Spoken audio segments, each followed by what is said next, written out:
Chapter 16 Admissions and Suppressions. Tuesday, June 18, afternoon.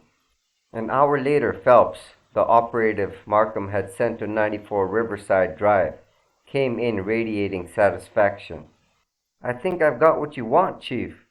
His raucous voice was covertly triumphant. "I went up to the St. Clair woman's apartment and rang the bell. She came to the door herself, and I stepped into the hall and put my questions to her. She sure refused to answer. When I let on I knew the package contained the gun Benson was shot with, she laughed and jerked the door open. 'Leave this apartment, you vile creature,' she says to me." He grinned. "I hurried downstairs and hadn't any more than got to the switchboard when her signal flashed. I let the boy get the number, and then I stood him to one side and listened in. She was talking to Leacock, and her first words were, 'They know you took the pistol from here yesterday and threw it in the river.' That must have knocked him out, for he didn't say anything for a long time. Then he answered, perfectly calm and kind of sweet, 'Don't worry, Muriel, and don't say a word to anybody for the rest of the day. I'll fix everything in the morning.' He made her promise to keep quiet until tomorrow, and then he said goodbye." Markham sat a while digesting the story. "What impression did you get from the conversation?" "If you ask me, Chief," said the detective, "I'd lay 10 to 1 that Leacock's guilty and the girl knows it." Markham thanked him and let him go. "This subatomic chivalry," commented Vance, "is a frightful nuisance. But aren't we about due to hold polite converse with the genteel Leander?" Almost as he spoke, the man was announced. He entered the room with his habitual urbanity of manner, but for all his suavity, he could not wholly disguise his uneasiness of mind. "Sit down, Mr. Pfyfe," directed Markham brusquely. "It seems you have a little more explaining to do." Taking out the manila envelope, he laid its contents on the desk where the other could see them. "Will you be so good as to tell me about these?" "With great pleasure," said Pfyfe, but his voice had lost its assurance. Some of his poise, too, had deserted him, and as he paused to light a cigarette, I detected a slight nervousness in the way he manipulated his gold match safe. "I really should have mentioned these before," he confessed, indicating the papers with a delicate, inconsequential wave of the hand. He leaned forward on one elbow, taking a confidential attitude, and as he talked, the cigarette bobbed up and down between his lips.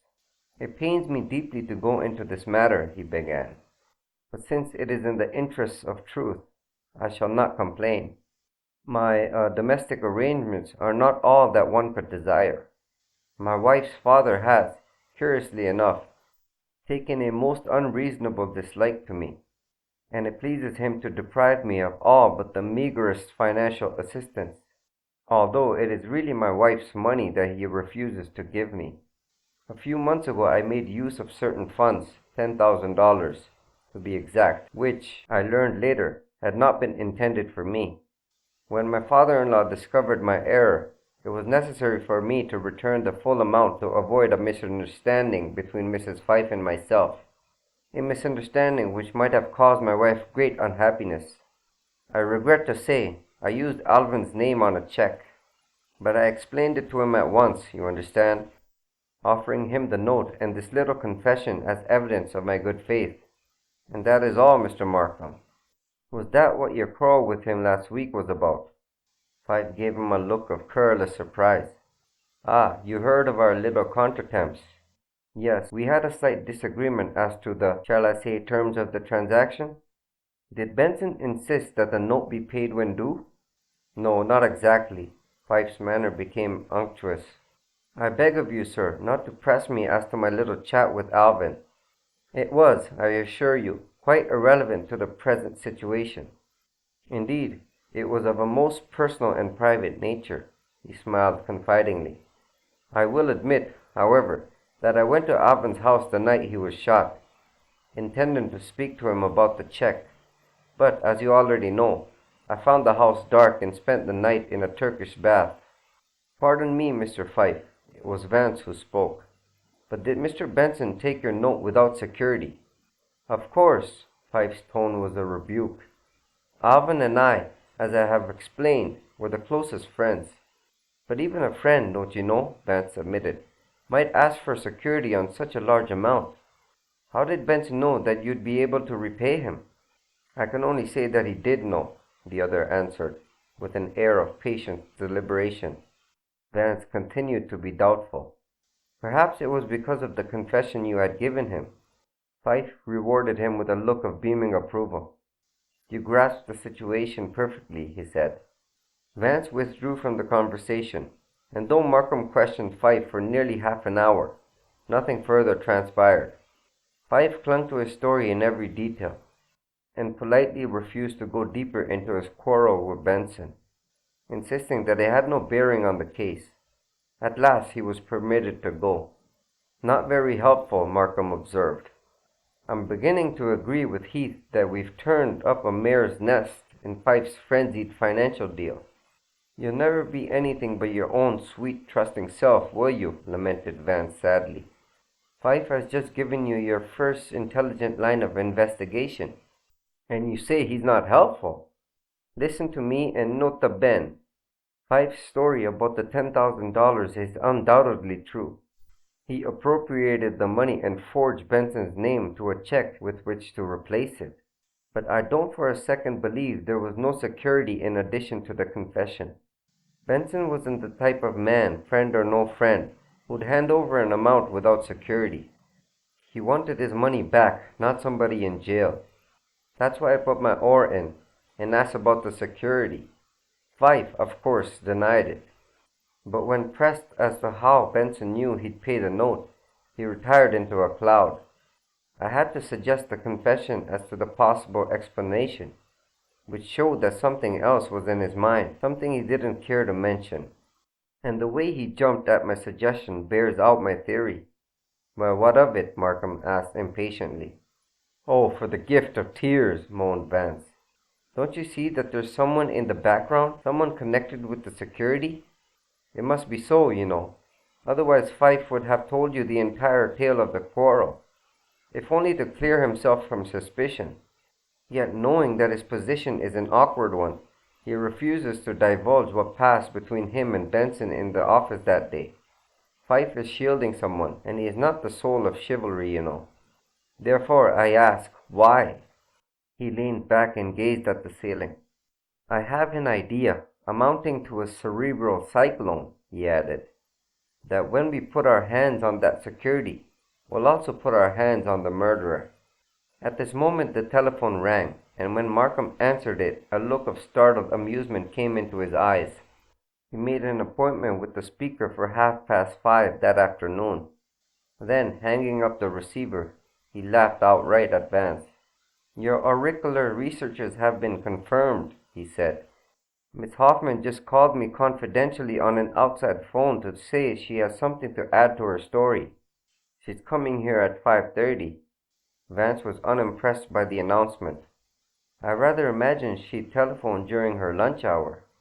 Again Markham gave him one of his searching scrutinies. There's something damn queer going on around here, he observed. Oh, quite, returned Vance carelessly. Queerer than you could possibly imagine. For 15 or 20 minutes Markham endeavored to draw him out, but Vance seemed suddenly possessed of an ability to say nothing with the blandest fluency. Markham finally became exasperated. I'm rapidly coming to the conclusion, he said, that you either had a hand in Benson's murder, or you're a phenomenally good guesser. There is, you know, an alternative, rejoined Vance. It might be that my aesthetic hypotheses and metaphysical deductions, as you call them, are working out, what? A few minutes before we went to lunch, Swacker announced that Tracy had just returned from Long Island with his report. Is he the lad you sent to look into Pfyfe's affairs d'coeur? Vance asked Markham. For if he is, I am all aflutter. He's the man. Send him in, Swacker. Tracy entered smiling silkily, his black notebook in one hand, his pince-nez in the other. I had no trouble learning about Pfyfe, he said. He's well known in Port Washington, quite a character in fact, and it was easy to pick up gossip about him. He adjusted his glasses carefully and referred to his notebook. He married a Miss Hawthorne in 1910.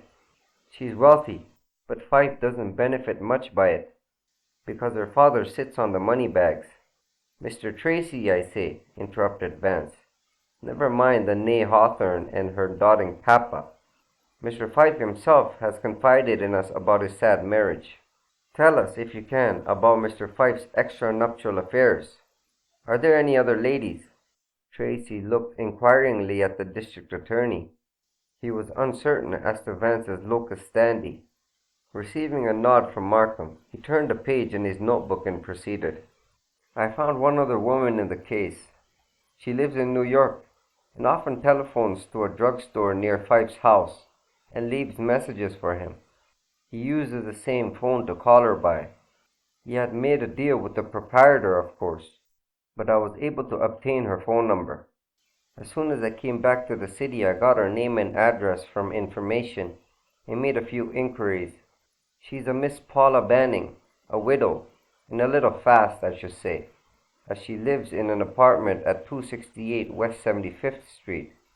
This exhausted Tracy's information, and when he went out, Markham smiled broadly at Vance. He didn't supply you with very much fuel. My word, I think he did unbelievably well, said Vance. He unearthed the very information we wanted. We wanted? Echoed Markham. I have more important things to talk about than Pfyfe's amours. And yet, this particular amour of Pfyfe is going to solve the problem of Benson's murder, replied Vance, and would say no more. Markham, who had an accumulation of other work awaiting him and numerous appointments for the afternoon, decided to have lunch served in the office, so Vance and I took leave of him.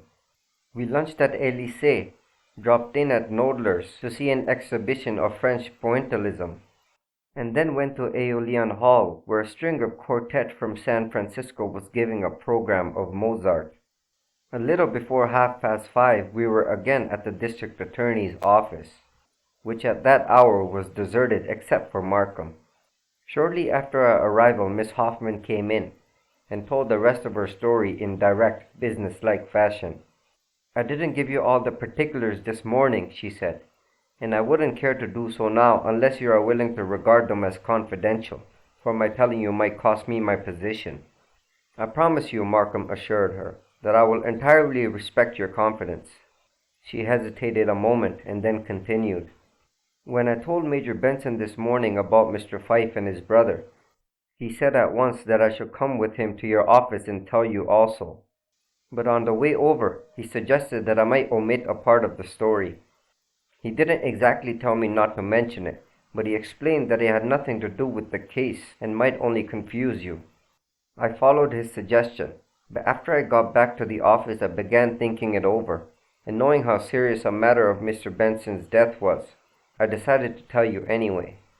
In case it did have some bearing on the situation, I didn't want to be in the position of having withheld anything from you. She seemed a little uncertain as to the wisdom of her decision. I do hope I haven't been foolish. But the truth is, there was something else besides that envelope, which Mr. Benson asked me to bring him from the safe the day he and Mr. Pfyfe had their quarrel. It was a square, heavy package, and, like the envelope, was marked Pfyfe Personal. And it was over this package that Mr. Benson and Mr. Pfyfe seemed to be quarreling. Was it in the safe this morning when you went to get the envelope for the Major? Asked Vance. Oh no. After Mr. Pfyfe left last week, I put the package back in the safe along with the envelope. But Mr. Benson took it home with him last Thursday, the day he was killed. Markham was but mildly interested in the recital, and was about to bring the interview to a close when Vance spoke up. It was very good of you, Miss Hoffman, to take this trouble to tell us about the package, and now that you are here, there are one or two questions I'd like to ask. How did Mr. Alvin Benson and the Major get along together? She looked at Vance with a curious little smile. They didn't get along very well, she said. They were so different. Mr. Alvin Benson was not a very pleasant person, and not very honorable, I'm afraid. You'd never have thought they were brothers. They were constantly disputing about the business, and they were terribly suspicious of each other. That's not unnatural, commented Vance. saying how incompatible their temperaments were. By the by, how did this suspicion show itself? Well, for one thing, they sometimes spied on each other. You see, their offices were adjoining, and they would listen to each other through the door. I did the secretarial work for both of them, and I often saw them listening. Several times they tried to find out things from me about each other. Vance smiled at her appreciatively. Not a pleasant position for you. Oh, I didn't mind it, she smiled back. It amused me. When was the last time you caught either one of them listening? He asked. The girl quickly became serious. The very last day Mr. Alvin Benson was alive, I saw the Major standing by the door. Mr. Benson had a caller, a lady, and the Major seemed very interested. It was in the afternoon. Mr. Benson went home early that day, only about half an hour after the lady had gone. She called at the office again later, but he wasn't there, of course, and I told her he had already gone home. Do you know who the lady was? Vance asked her. No, I don't, she said. She didn't give her name. Vance asked a few other questions, after which we rode uptown in the subway with Miss Hoffman, taking leave of her at 23rd Street. Markham was silent and preoccupied during the trip, nor did Vance make any comment until we were comfortably relaxed in the easy chairs of the Stuyvesant Club's lounge room. Then, lighting a cigarette lazily, he said, You grasp the subtle mental processes leading up to my prophecy about Miss Hoffman's second coming, eh, what, Markham?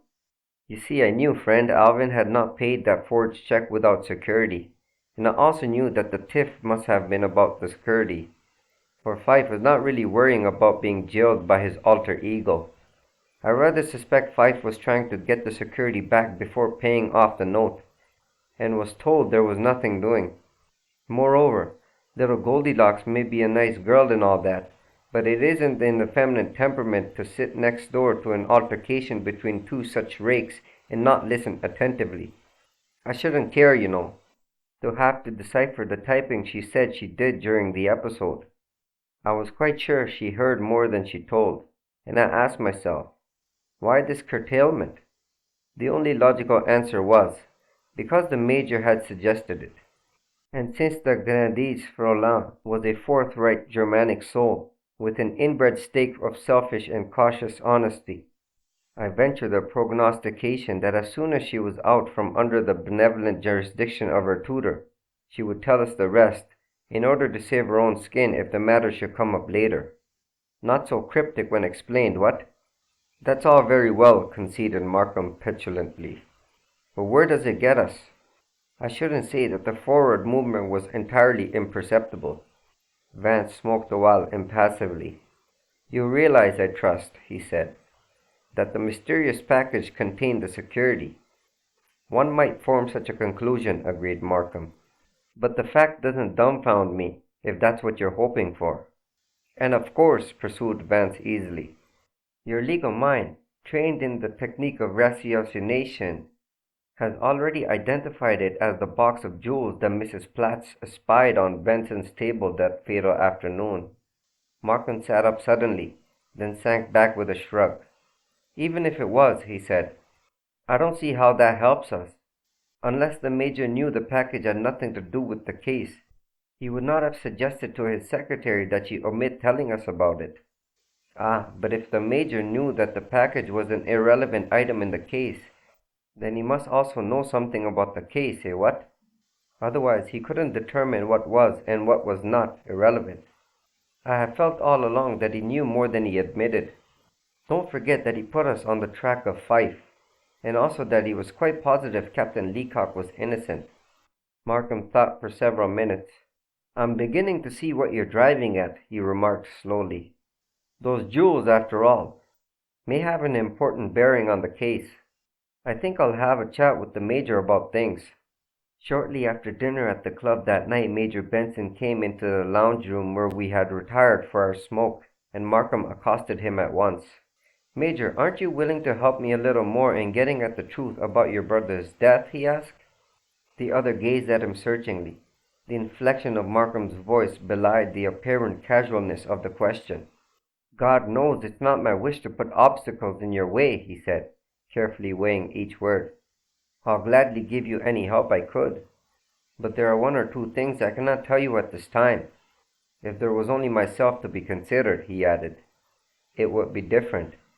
"But you do suspect someone?" Vance put the question. "In a way, yes. I overheard a conversation in Alvin's office one day that took one added significance after his death." "You shouldn't let chivalry stand in the way," urged Markham. "If your suspicion is unfounded, the truth will surely come out." "But when I don't know, I certainly ought not to hazard a guess," affirmed the Major. "I think it's best that you solve this problem without me."